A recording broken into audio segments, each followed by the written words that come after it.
All right, so we're going to get started with goal 5, which is all about exponents. Okay, so a little bit of review. What an exponent means is if I do 2 to the 4th power, that means take 2 and multiply it by itself 4 times. Okay, similarly, if I take y to the 3rd, that means take y and multiply it by itself 3 times. Okay, so exponents mean repeated multiplication. Okay. So how would we write this thing? A squared b to the 4th is repeated multiplication. Well, we're going to take the a's and b's separately. So a squared is a times a. B to the 4th is b times b times b times b. Okay? So that's all an exponent means. Okay.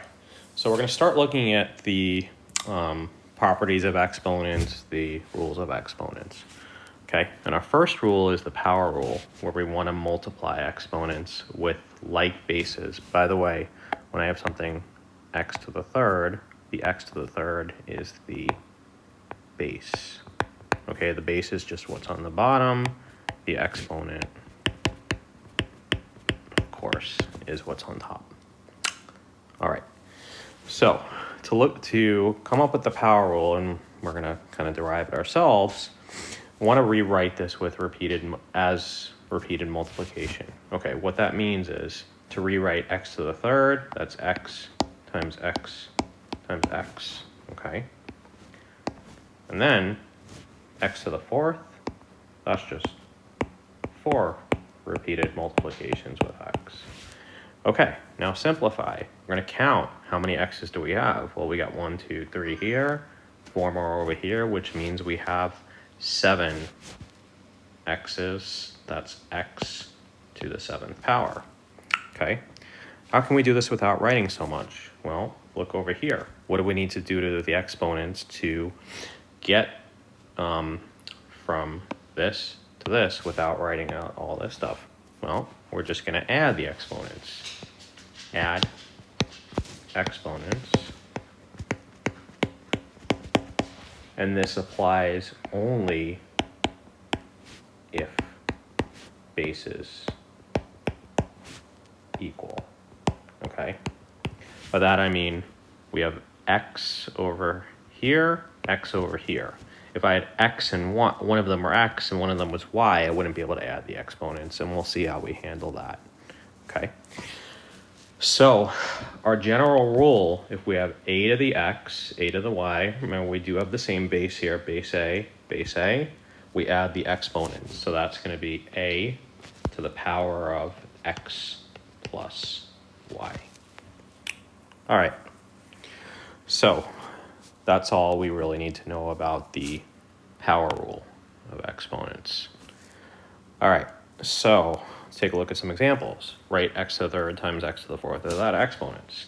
That would just be x times x times x times x times x times x times x. And fill in the blank. Of course, a 7 goes in there. And yeah, we actually just did that, but oh well.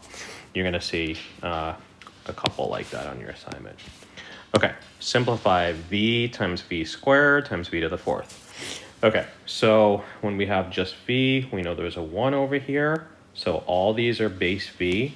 So this is going to be v to the 1 plus 2 plus 4, which means this is going to simplify to v to the 7th. All right, so here we have coefficients. We have the 9 and the -3, and we also have an x.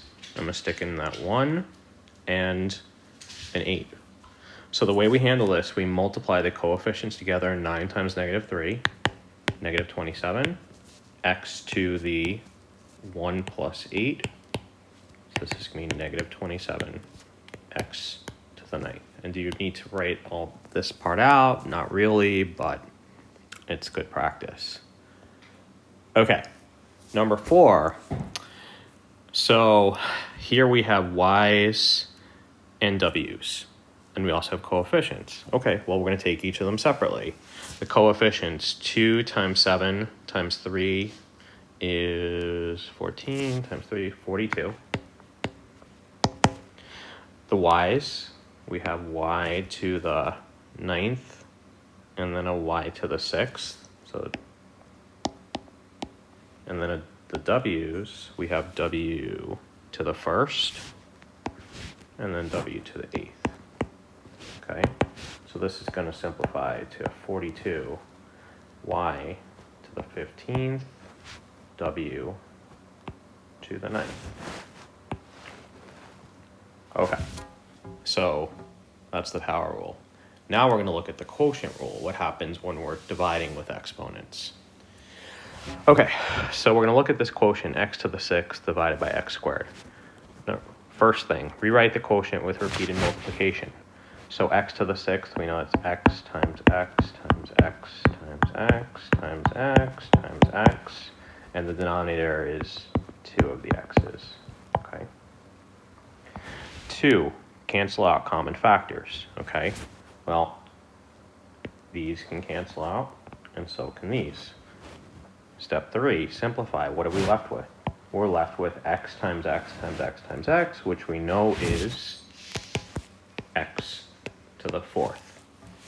Okay, what's the shortcut? How can I get from this problem to this answer without going through all this stuff? Well, you should notice that 6 minus 2, 4.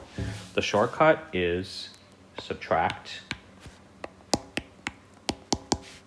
the exponents, and again, bases must be same. Okay, these are both base x, base x. If they weren't base x, if it was x and y, whatever, then this rule would not apply.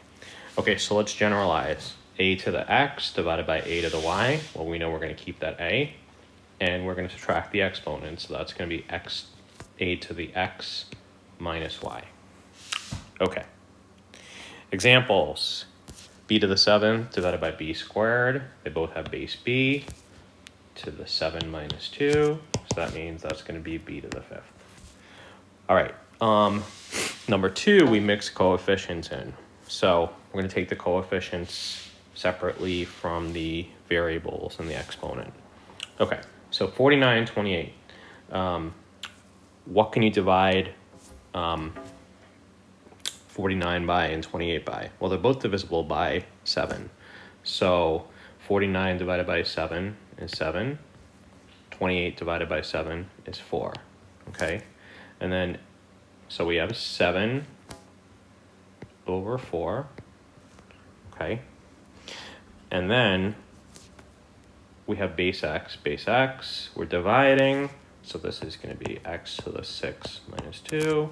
So that means your answer is 7/4 x to the 4th. Okay. All right, number 3, same deal. 7 and 35 are each divisible by 7. So 7 goes into 7 once, 35 goes into 7 5 times. So we have 1/5 w's to the 5th minus 2. So that's 1/5 w cubed. Number 4. So here we have 2 variables, x's and z's. Okay, well, we're going to do them together. The x's, it's going to be x to the 6 minus 4, and z to the 7. Remember that has a 1 over there, minus 1. So our answer is going to be x squared z to the 6th. Okay. Number 5. So same deal as above. We have z to the 5 minus 6 and x to the 4 minus 1. So that's going to be z to the negative 1, x to to the third. Now, this is getting ahead of ourselves a little bit, but negative exponents not allowed. I'm not sure when you're doing this assignment if Alex is going to mark this as incorrect or not, but what you have to do, you're going to turn this into a positive exponent by keeping the x to the third and putting the z to the first, or just z, in the denominator of a fraction. And we'll see why when we talk more about negative exponents. My expectation when you're first starting with this is that this should be okay, but if Alex gives you a hard time about it, know that this is the same as this. Okay.